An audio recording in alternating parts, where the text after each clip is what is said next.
আসসালামু আলাইকুম ওয়া রাহমাতুল্লাহি ওয়া বারাকাতুহু। ইউটিউব চ্যানেল এমএফআই ওয়ার্ল্ডে আপনাদের সবাইকে আন্তরিক মোবারকবাদ জানাই। আশা করি সবাই ভালো আছেন, সুস্থ আছেন। ভালো থাকেন, সুস্থ থাকেন এই কামনাই করি মহান রব্বুল ইজ্জতের দরবারে। আমার জন্য দোয়া করবেন।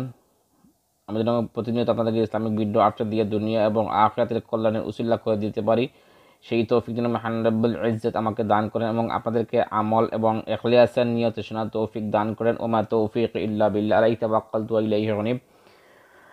তো ভিউয়ার্স, আপনারা ভিডিওর থাম্বনেল দেখেই ভিডিওর যে বুঝে গেছেন।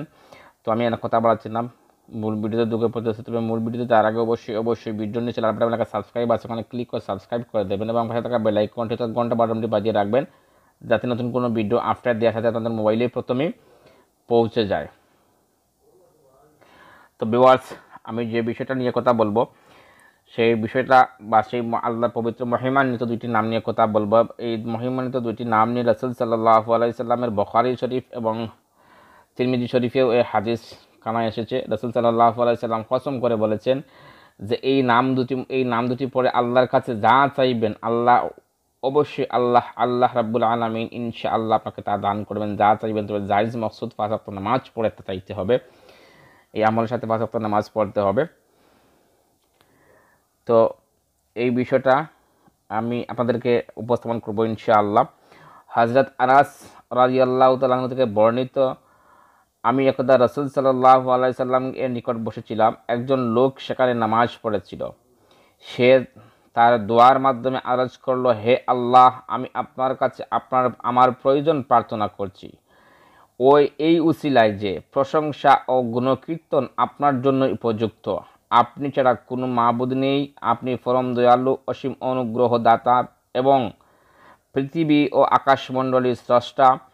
আমি আপনার কাছে আপনার অনুগ্রহ চাই।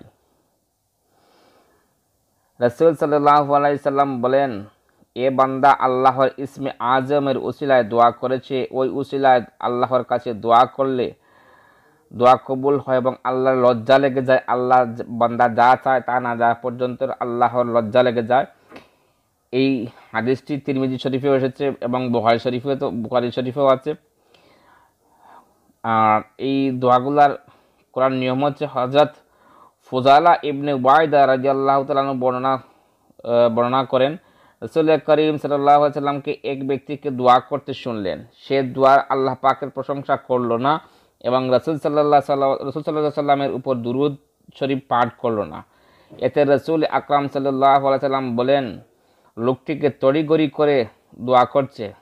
তিনি লোকটিকে ডেকে আনলেন এবং তাকে অথবা উপস্থিত লোকদেরকে লক্ষ্য করে বললেন, যখন তোমাদের কেউ নামাজ পড়ো তখন দোয়া করার পূর্বে তার উচিত আল্লাহ তাআলার প্রশংসা করে নেয়া এবং রাসূলের উপর প্রতি দুরূদ শরীফ পাঠ করা।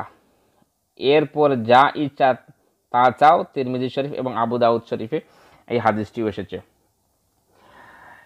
তো আল্লাহর সেই মহিমান্বিত পবিত্র নামটি আপনারা পড়বেন, বেশি বেশি করে পড়বেন। তবে 5 ওয়াক্ত নামাজ পড়ে যদি আপনি প্রথমে দুরূদ শরীফ 3 বার এবং এই নাম যদি 7 বার পড়তে পারেন এবং শেষে দুরূদ শরীফ 3 বার পড়েন, তাহলে ইনশাআল্লাহ আল্লাহ পাকের কাছে যা চাইবেন, অথবা দোয়ার মাধ্যমে যদি হাত তুলে আল্লাহর কাছে দোয়া করার সময় যদি এই দুরূদ শরীফ এবং 3 বার পাঠ করবেন এবং এই দুইটি নাম ইসমে আজম মোবারক এর মধ্যে নিহিত আছে। রাসূল সাল্লাল্লাহু আলাইহি সাল্লাম অনেক হাদিসেও আছে, তবে ইসমে আজম নিয়ে মতভেদ আছে। তো বেশিরভাগ উলামায়ে কেরাম এই নামের প্রতি একটু ইঙ্গিত করেছেন। তো যদি আপনি আল্লাহর কাছে এই দুটি নাম পড়ে যা চাইবেন, রাসূল সাল্লাল্লাহু আলাইহি সাল্লাম কসম করে বলেন আল্লাহ পাক আপনাকে তাই দেবেন। রাসূল সাল্লাল্লাহু আলাইহি সাল্লাম যে জায়গায় কসম করেছেন তার মহত্ব, তার গুরুত্ব এবং তার ফজিলত কতটুকু তা বান্দাকে বোঝান, তার উম্মতকে বোঝানোর জন্যই এবং এটাকে পাকাপোক্তভাবে উপযুক্ত এবং আমল এবং ইখলাসের নিয়তে পাঠ করার জন্য এই কসম করা হয়, যাতে তার মূল্য বেড়ে যায়। তো আশা করি আপনারা এই আমলটি করবেন এবং আপনাদেরকে আল্লাহ যেন এই আমলটি করার তৌফিক দান করেন। সেই আল্লাহর সেই পবিত্র মহিমান্বিত দুটি নাম ইসমে আজম নিহিত যে দুটি নাম, সেই নামটি হলো ইয়া হাইয়ু ইয়া কাইয়ুম, ইয়া হাইয়ু ইয়া কাইয়ুম, ইয়া হাইয়ু ইয়া কাইয়ুম, ইয়া হাইয়ু ইয়া কাইয়ুম ভাবে পাঠ করবেন। যে করবে আল্লাহ আপনাদেরকে পূরণ করে দেবেন।